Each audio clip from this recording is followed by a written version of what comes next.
실제로 봐도 20대, 30대 분들이 많이 타는 차량입니다. 쿠페 타입으로 이렇게 모양이 스포티하게 더 나있죠. GLC나 GLE도 쿠페형이 따로 나오잖아요. 오늘 이야기를 드릴 차량은 BMW X4 xDrive 2.0D M 스포츠 플러스 차량입니다. 14년부터 이 차량이 나와서 18년 초반까지 F26으로 나왔고, 그리고 현재까지 그 이후에 G02 차량이 X4로 해서 나오고 있습니다. 아쉽게도 F26의 마지막 출고 차량이라고 보시면 될 것 같고요. 출고를 할 때도 금액은 약간 할인을 받으신 것 같습니다. 오늘 케이스는 나름 인기 차종의 회전율이 좋은 SUV, 그중에서 쿠페 타입의 X4 같은 차량들이 실제로 주행거리도 짧고 색상도 좋았을 때 어떻게 정리를 하는 것이 가장 나에게 유리한가, 이런 부분들을 중점적으로 생각하시면서 오늘 동영상을 보시면 좋지 않을까 생각을 합니다. 고객께서 의뢰를 하신 18년 7월부터 48개월로 현대캐피탈에서 실행을 하셨고요. 18개월 남아 있습니다. 매달 120 정도를 단존 가치는 1962만 원에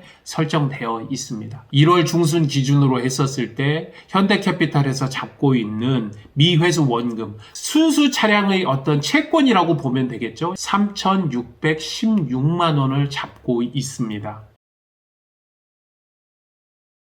현재 3만 킬로라고 한다면 크게 문제는 되지 않는다고 보시면 되고요. 리스차 같은 경우는 압류나 저당은 없다고 나옵니다. 현대캐피탈 뿐만 아니라 다른 리스사나 렌터카사에서도 역시 이런 압류나 세금 체납이나 이런 부분을 굉장히 깔끔하게 처리를 한다, 이렇게 보시면 될 것 같고요. 그러면 중고차 시세로는 어떻게 될까? 비슷한 차량으로 들어가 보니까 흰색, 검정색, 지색 이런 정도가 실제적으로 인기 있는 차량이고, 주행거리상으로 놓고 봤더니 한 4,650에서 한 4,800 정도, 중간 가격으로 놓고 보면 한 4,700이나 4,750 정도가 실제로 중고차 시세 정도가 되지 않겠느냐, 이렇게 보면 맞을 것 같습니다. 이러면 정리를 할 수 있는 기본적인 내용은 다 나온 겁니다.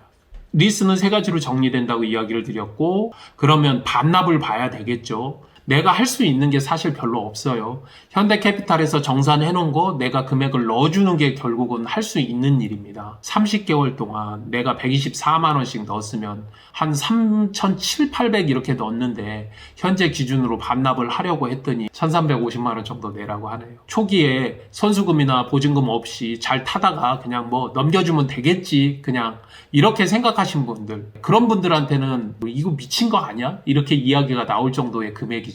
그래서 제가 반납정산서를 항상 보면 찢어버려라, 이렇게 이야기를 드리거든요.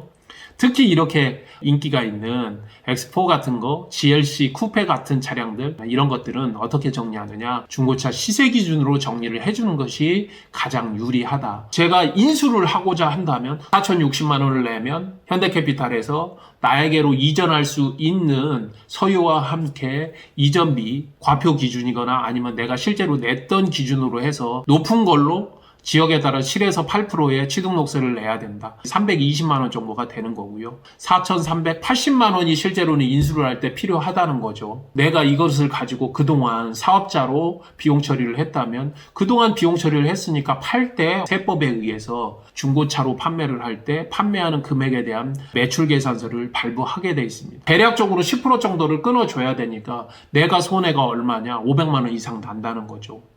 반납보다는 당연하게 덜 나지만, 그렇다 하더라도 내가 인수해서 바로 중고차로 팔 건데 내가 취등록세 내고 다시 한번 또 내야 되나? 이런 생각을 하게 된다는 거죠. 그래서 완납승계로 보자는 겁니다. 리스 업체에게 먼저 승계를 시키고, 시유카 같은 업체에게 먼저 승계를 해서 계약자를 먼저 바꿉니다. 이때 계약자를 바꾸게 되면 승계 수수료 정도가 나와요. 나중에 정산서 보시면 승계할 때 승계 수수료 나옵니다. 요거 비용으로 들어오고요. 보통 현대캐피탈 같은 경우에는 기간으로는 2주에서 3주, 금액으로는 2% 가까이 나옵니다. 거기에 이전을 할 때 2,850만 원 이상이면 대략 1.5% 정도 들어갑니다.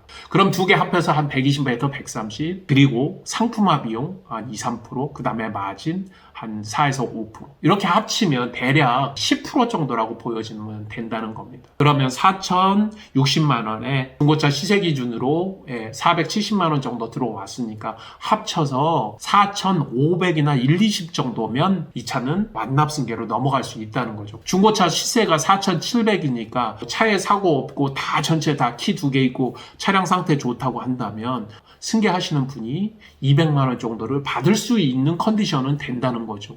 자, 그러면 제가 세 가지를 이야기 드렸죠. 제3자에게 승계는 아무래도 단종 모델이고 G02라는 모델이 18년부터 현재까지 나오고 있기 때문에 승계는 좀 어려울 것이다. 그래서 반납을 하거나 반납할 때 얼마? 1,354만 원. 인수해서 판매를 해서 계산서까지 끊는 걸 보니까 대략 500만 원 정도를 내가 보조를 해야 된다. 그러면 완납 승계로 할 때는 200만 원 정도는 받을 수 있겠더라. 내가 지금 정리를 해야 되는 입장이라면 완납 승계를 해줘야 되는 거겠죠. 그런데 한 가지가 더 있을 수 있어요. 이런 차량들 같은 경우 젊은 유저분들이 사업자라면 18개월 동안 한번 승계를 받는 것도 나쁘지는 않겠다. 이 차량에 이율이 얼마인가를 고려해서 중고차 시세 기준으로 인수를 하고 중고차로 구매를 하시는 분들 이야기 드리는 겁니다. 18개월 동안 충분히 탄 이후에 1916만 원이 장가니까 그 돈 내면 인수할 수 있는 겁니다. 미해수 원금이 3616만 원이라고 이야기를 드렸잖아요. 그러면 한 1000만 원 정도 주고 이 차 인수해서 마지막에 이율 보정 받고 내면서 타는 거니까 124만 원씩 한 18개월 내시면서 타는 게 어떨까 이런 생각도 가끔은 해봐요. 사실 저는 제가 차를 바꿔야 되는 시점이라면 저는 사실은 제가 승계를 받아서 이렇게 잘 타고 현금화해서 저는 다시 중고차로 판매를 하는 경우들이 꽤 많거든요. 그리고 내가 어차피 사업자를 가지고 있으니까 저도 비용 처리를 해야 되니까 비용 처리할 수 있고 현재 기준보다는 2, 3년 뒤에 지났으니까 중고차의 과표 기준이 낮아져서 취등록세도 또 낮아지는 효과가 있거든요. 제가 개인적으로 생각할 때 리스 승계를 실제로 좀 오래 타실 분들은 리스 승계로 어차피 할부할 거 어차피 리스로 다시 하실 거라면 이거를 리스 승계로 받으셔서 본인이 마지막까지 타고 인수해서 정리하시는 것도 저는 나쁜 것 같지는 않다. 리스를 승계하시는 분께서 좀 이런 부분들은 내가 좀 일부분 안고 승계하시는 분께 좀 더 인센티브를 좀 드리면 좋지 않을까 생각을 해봅니다. 많은 젊은 유저들 30대 이런 분들이 타고 싶어하는 차량인데 오늘은 이 차량에 대한 케이스를 살펴봤고요.